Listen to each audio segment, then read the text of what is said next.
The Uncertainty of the Hour, written and read by Christopher Halton. In the early summer of 1925, I decided to return to England from my home in New York to live in the countryside near the good town of in Suffolk. Being of English stock, Melton House, a flint and sandstone property, seemed the perfect place to be for a now retired Wall Street stockbroker of note.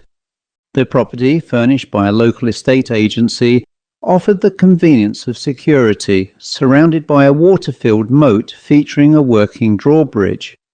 It was a fine example of a 12th century fortified manor house, once common in the East Anglian region, where bands of brigands and rogue barons once roamed the countryside in search of power and plunder. Melton somehow survived the eventual abandonment and destruction that often befell these properties as the country entered more enlightened times, and remained the family home of the Meltons, who sadly became extinct in the 18th century when the last descendant, Sir Roger Melton, died without issue. I arranged with the current owners, a nearby farming family, to take out a 12-month lease on the property, with the option to buy should I find the house suitable for my needs. The house in many respects could be argued to be a small castle, but historically to build a castle required a royal warrant based on the needs of the district. Evidently such a need could not be justified in this case, as in nearby stood its own castle built by Baron Bygod. So to circumvent the law, these properties became fortified manor houses, despite their resemblance to the real thing. In this case, Melton House was basically a single tower surrounded by a moat and a curtain wall. The house exuded Old English charm, with the drawbridge tower draped in wisteria, while the curtain walls were adorned with many varieties of climbing roses. The tower house itself was rather squat and square, lacking the adornments one would usually find in larger properties of this type. There appeared to be a rather squat tiled roof, which, from appearances, was added as an afterthought, as there were no pediments or castellations that one would typically expect to find fringing the top. It sat, however, on an acre of land which was expansive enough to encompass its own shrubbed lawn, with a small inner-walled vegetable garden built of soft red Tudor brick. It was truly the epitome of an English chocolate box garden, and for that I had no complaints. But here I am waxing lyrically on the visual delights of the exterior.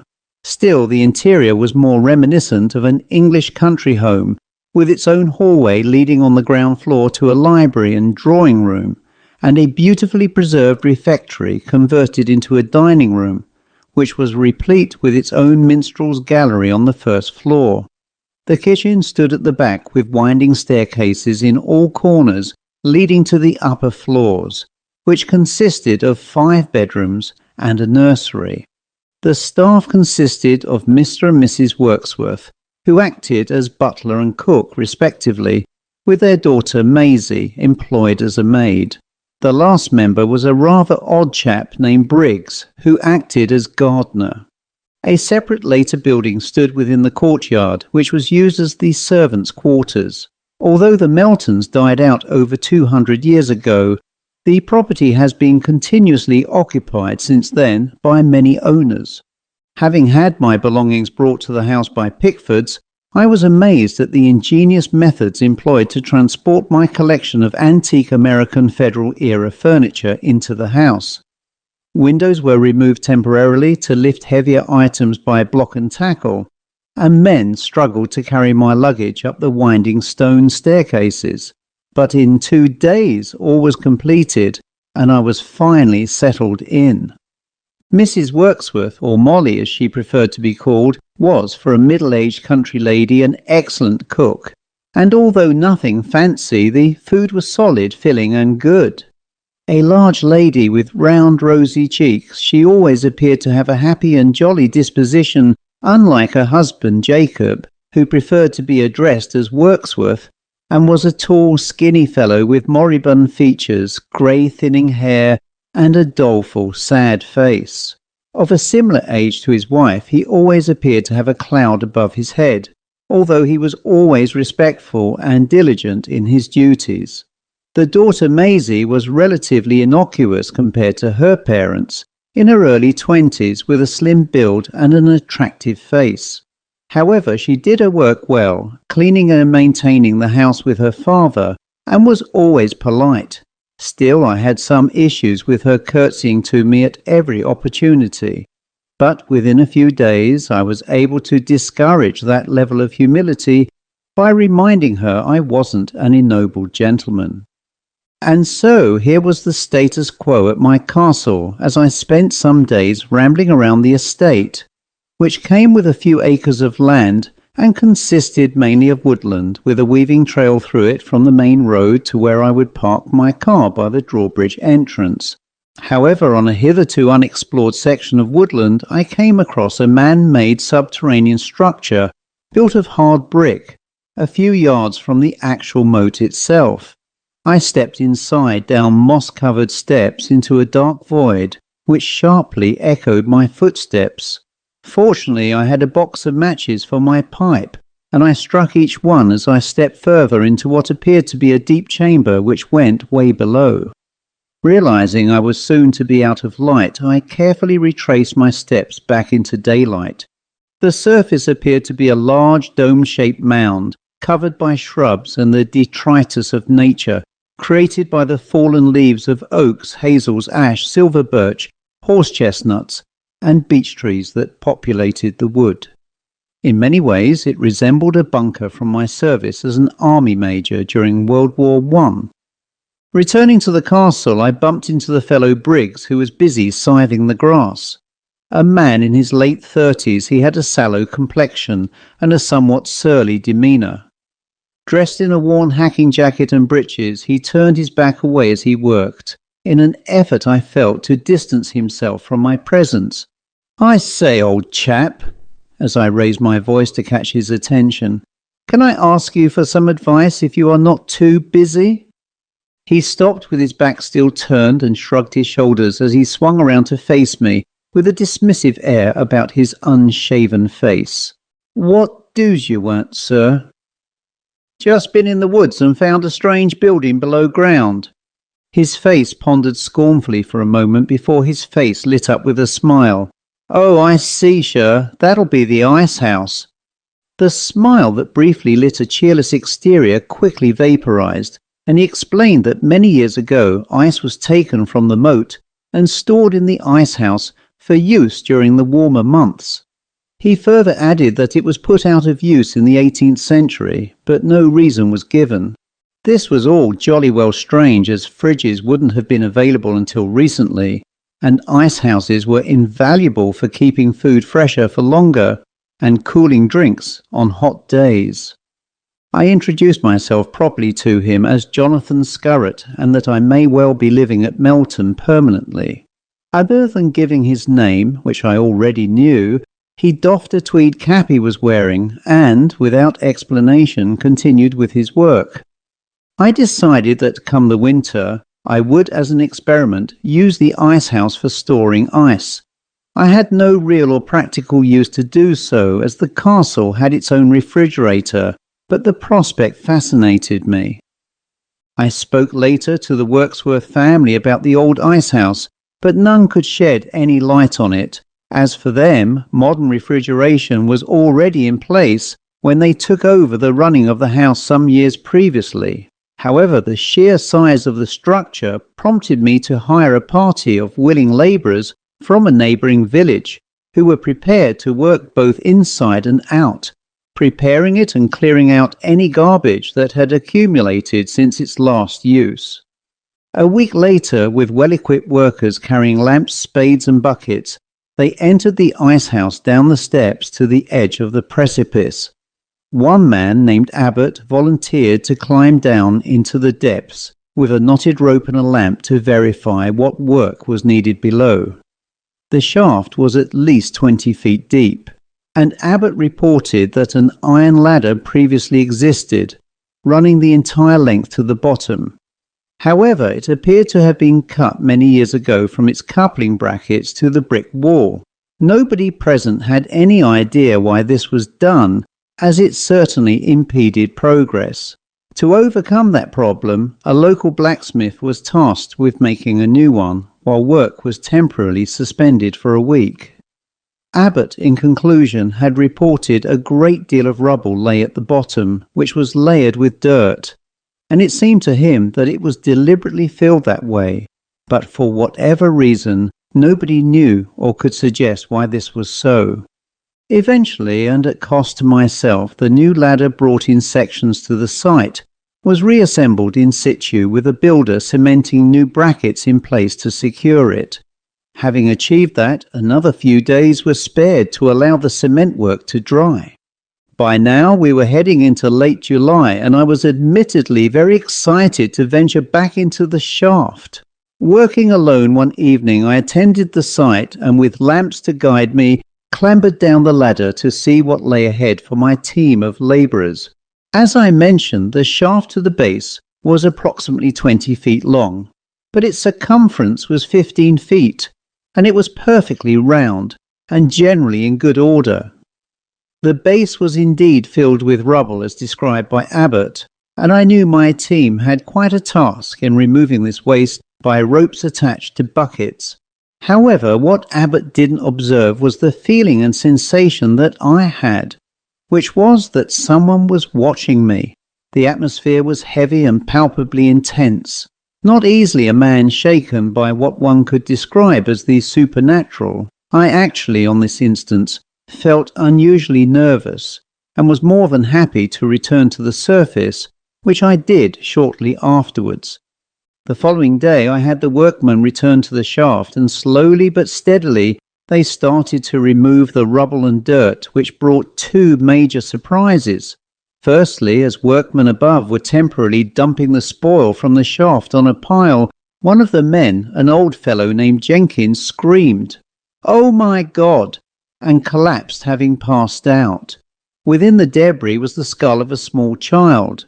I immediately halted work and summoned the police, who then called in a local doctor who acted as coroner for the district. The doctor, a chap named as Alex Smith Robinson, declared the skull to be human and of a boy aged about 8 years old. There was no sign of physical trauma to the skull, but he declared that by the general condition of the bone, it was at least 100 years or so old. However, despite it clearly not being a case of criminality, which the police could have investigated as any culprit for a potential murder would be long dead, they still decided to allow one officer to remain at the scene until the shaft was cleared.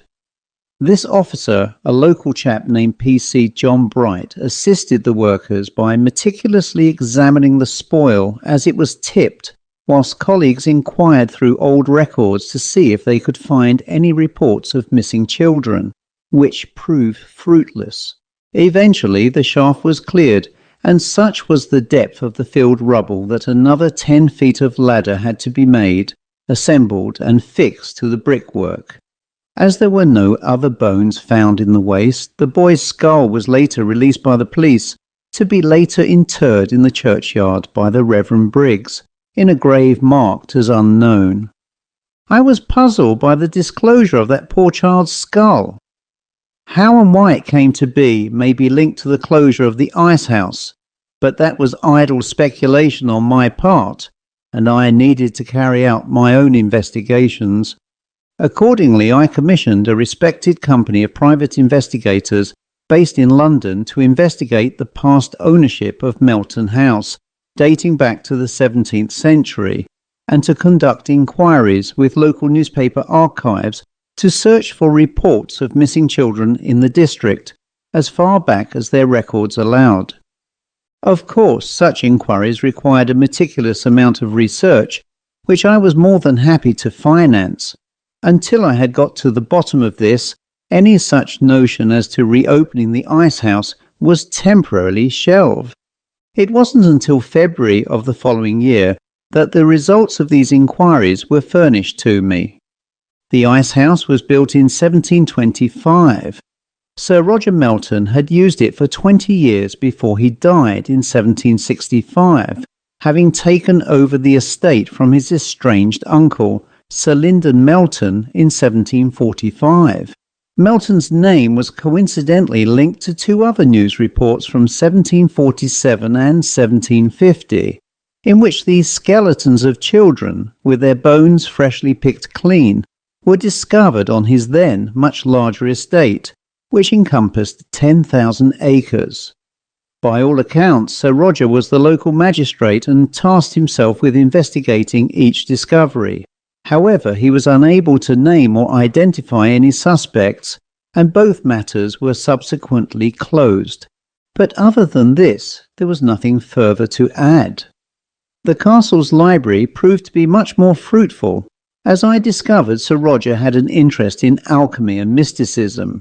He had a remarkable collection of books with a particular emphasis on the alchemists John Dee and Heinrich Cornelius Agrippa, who also dabbled in the occult arts. These men were Renaissance figures who combined alchemical pursuits with the study of occult philosophy. Their work, which blurred the line between proto-scientific inquiry and mystical speculation, was influential in their time but was later reinterpreted and critiqued during the Age of Enlightenment, when science increasingly distinguished itself from esoteric traditions. But there was a disturbing quotation in one of the books which read, "It is said that the blood of the young, being warmly and taken in secret draught, doth preserve the spirits of man from decay. Yea, the flesh of infants, rightly prepared, may lengthen the years of him that consumeth it." Not unreasonably, I suspected there was a connection through his books, a vile and diabolical trail from the child skeletons to Sir Roger Melton, and the icehouse provided a possible clue to these crimes, for which innocents may have died in his pursuit of eternal life. 3 days later, beneath a sky of iron, the castle's woodland lay frozen and desolate. The wind shrieked through the naked boughs, making them rattle like brittle bones, with each gust that set the skeletal trees trembling upon the icebound earth. It was on such a day that Providence would answer the uncertainties I had with Sir Roger, and that hopefully in that cold and empty morgue-like structure there lay an answer, and hopefully a closure to this tragic series of events. Wrapping up well in a Norfolk tweed jacket and +4s, I set off to the icehouse, a walk of some 10 minutes through the gauntness of the bare forest. As I approached the icehouse, which had by now electricity installed for lighting, I saw a rather dishevelled-looking old chap, oddly dressed in an old-fashioned hat and cloak, enter the structure holding an old lantern. He appeared oblivious to my approach, and walked with a slight limp. I quietly followed a few yards behind him, but upon entry I saw and heard nothing. I flicked on the light switch at the top of the staircase leading down to the shaft, but that too was empty. The atmosphere was again heavy, and the tenseness of it felt like an electrical current coursing through my body. I could sense and feel that somebody was there, and for a brief moment I was sure I felt and smelt someone's foul breath against my ear. Out of fear or stupidity I cried out, "Who is there?" A voice boomed out of nowhere in a thick, rough-sounding country accent of an old man. "There ain't nobody here, I looked." I recoiled back in shock, frozen and speechless. Having gathered my senses after this initial shock, I said, "I heard you and know you are here. I suspect you are always here. Who are you?" There was silence except for the odd drip of water falling in the void. Again I looked to reassure myself that I wasn't going mad, but apart from myself, the structure was empty, quite empty. I had always suspected the icehouse was haunted, whether by a child spirit or, as confirmed on this occasion, an old man whose life identity eluded me. I returned a few times after this, but on every visit I saw and heard nothing. But what I did discover by chance was that a small compass I carry when walking further afield from the castle was spinning crazily like an aircraft propeller, and the closer I held it to the floor, the faster it spun. In fact, it eventually snapped off from its pivot and broke, I have never seen such a phenomenon in my life. However, apart from this, the trail went cold, and that is where it remained until the following month, when something odd, nay strange, happened in the castle library. An old and worn brown leather-covered book appeared on my desk. It was dusty and quite dirty, with the remnants of cobweb stretched across the worn print on the book's spine. It was much thinner and larger than the others in the bookcase, and seemed to have been removed from elsewhere and left for my attention. I initially asked the Worksworth family if any of them had by chance found it and left it, but they had no knowledge, and so I opened the book to see that it was a journal, handwritten and faded on the yellow pages. Setting aside other objects upon my desk, I sat down and started to read the old copperplate handwriting, which was, by all accounts, written by Sir Roger Melton. To save from the arduous task of repeating what the journal contained, I will abbreviate and paraphrase. It was a log of strange occurrences at the Melton House estate during his tenure. Melton appeared to be concerned not just about the disappearances of 2 children, but of 5 others, and over a period of 10 years ending just short of his death in 1765. He believed that the children were being murdered by an occult group of individuals that lived in the district. His acquisition of the occult books was in fact for research and not any occult practices. As magistrate for the district, he had assembled a group of men to assist with the investigation. He had discovered that some locals believed the ice house was in fact used for human sacrifice, and initially it was believed cannibalization of the victims. How this was possible seemed implausible, as the shaft was always filled with ice. Even weirder was that the disappearances of children only occurred in the winter months, after the ice house had been restocked with fresh ice for the summer. While meticulous investigations of the district failed to identify any suspects, he decided to have the shaft emptied of ice, the ladders removed and then backfilled where possible with rubble. After this, no more children had disappeared, and no skeletal remains were found abandoned in the woods. Shortly afterwards, he died of what was believed to be natural causes, and the ice house was abandoned. I thought this all to be the stuff of nonsense and a coincidence. Whoever the killer or killers were, there had not been any reports of disappearances to the present day, and it was deduced, not unreasonably, that the killers were dead. I shortly afterwards ordered workmen to cut the thick ice from the moat, and had the ice house refilled. I was curious to see how well the ice lasted throughout the summer months. The operation took a week to complete, as ice blocks were sawn by hand from the moat and carried by horse and cart to the ice house, where workers lowered them on rope pallets held by a block and tackle, and finally the last block was laid in place as the ice house was left for the warmer weather. And then the impossible seemingly happened. 2 weeks after restocking the ice house, the skeletal remains of a young boy was found 100 yards away among the trees. His body had been picked clean of human flesh. The child was the son of a local farm labourer who lived in a tied estate cottage unconnected with Melton House, some 5 miles away. He had disappeared the day before while out collecting wood for his family. It was believed he may have strayed into the forest surrounding the Melton estate. Dr. Smith Robinson and the police attended the remains, and having been summoned myself to the scene, I was as baffled as the good doctor and the police were.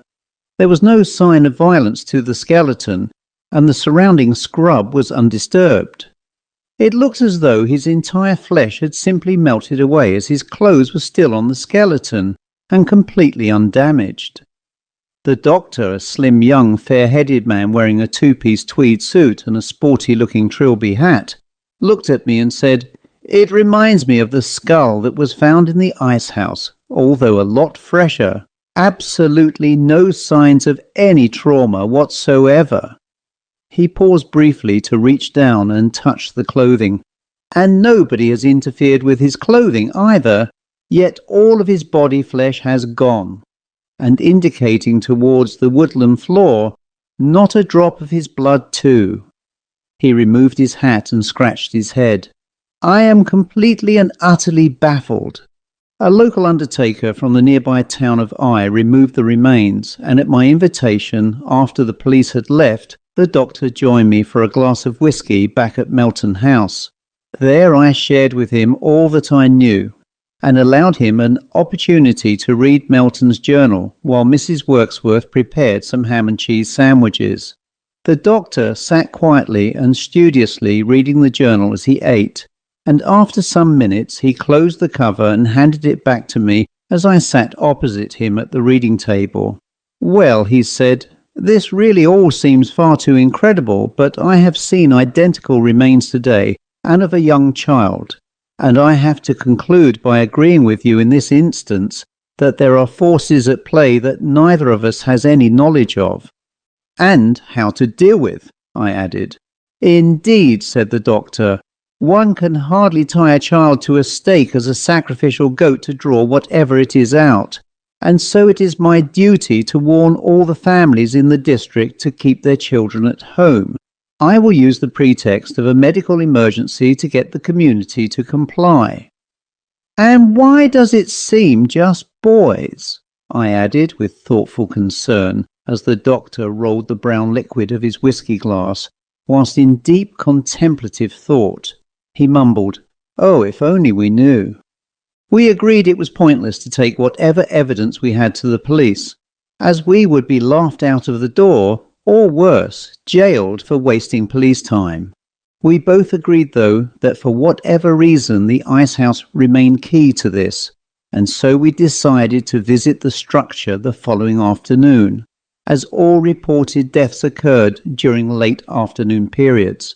And so we parted, agreeing to meet at 3 p.m. the next day at the icehouse entrance, where we would remain hidden outside in a large rhododendron shrubbery to wait and observe. Just as it was turning dark around 4 p.m, we saw what seemed to be a freezing mist roll out from the entrance. It was thick and heavy, and it spread slowly but with some apparent purpose by weaving through the trees and towards the main road, some 30 yards distant from this point. It bore no distinct shape nor any definition of any creature. It was, as it appeared, a mist that was no more than 5 feet wide and 15 feet long. Very soon we arrived at the edge of the trees by the road, where, in the distance, 2 children wearing school uniforms were apparently walking home late from school. One held a battery lamp, and as they drew closer, I could see that they were a boy and a girl. The mist, sensing its prey, moved quickly towards them, but I was ahead of this entity and screamed at them to run. The boy dropped the light, which shone a beam directly into the mist, which was temporarily halted as it withdrew quickly, like a hand would react exposed to fire. Both children fled safely with the doctor, as I grabbed the light from the stony road and shone the beam to force this thing across the road and into the trees and back into the darkness of the icehouse.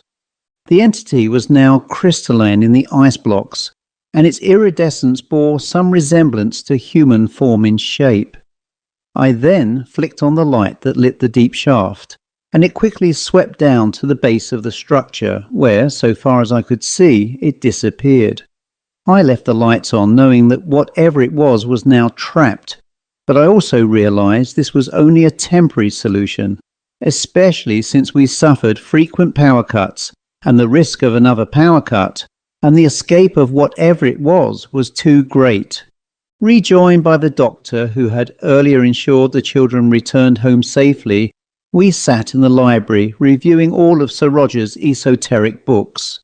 The only reference we could find to anything that described this creature, I find an adequate description difficult, was from Norse mythology, which referred to it as Hrimthursar, or an ice giant. But if such an entity existed, what was it doing here? I then recalled the earlier incident with the compass, and the doctor suggested that beneath the shaft, in fact, may lie a supermagnetically reactive geode or similar, or perhaps even a long-buried meteorite that possessed mercurial properties, or even, dare I suggest, an alien life form. The speculation by this point seemed increasingly bizarre, yet when compared to the current reality of the situation, anything seemed perfectly feasible. And further, I thought, I wonder who the old, strange, ghostly man with a limp was who entered and disappeared inside the ice house before entreating me with a disembodied voice. And then I realized that this may have been Sir Roger, and that it was he who laid his journal on my library table.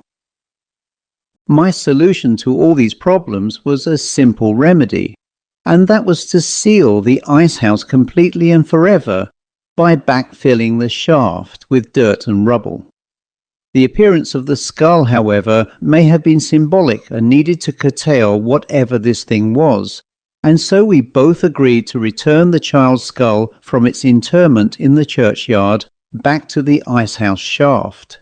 Of course, this was performed in absolute secrecy without the knowledge of the vicar, the Reverend Briggs, who would have naturally deplored such an unchristian act.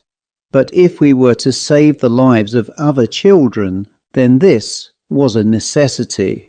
But one final thought was on why the creature preferred to feast on that of a boy as opposed to a girl, and the good doctor suggested it may simply be that boys have less estrogen than girls, which made the boy a more suitable meal. But again, nothing more than a flight of fancy, as definitively nobody could say whatever the reason was, and for certain only the entity knew, and it had made no level of communication with us. Without further delay, I managed to secure at short notice the services of 20 workmen, who were paid an extra bonus to empty the icehouse and to backfill the shaft with rubble which secretly contained the child's skull. Once this work had been achieved, the upper structure, which included the entrance, was demolished, making any future attempt of entry impossible. I am therefore happy to conclude that this menace was finally thwarted and remains permanently buried underground, with no further incidents ever being reported. Insofar as the good doctor was concerned, nothing was said nor shared by this man, who in later years became a noted surgeon, working from a busy London hospital. The end.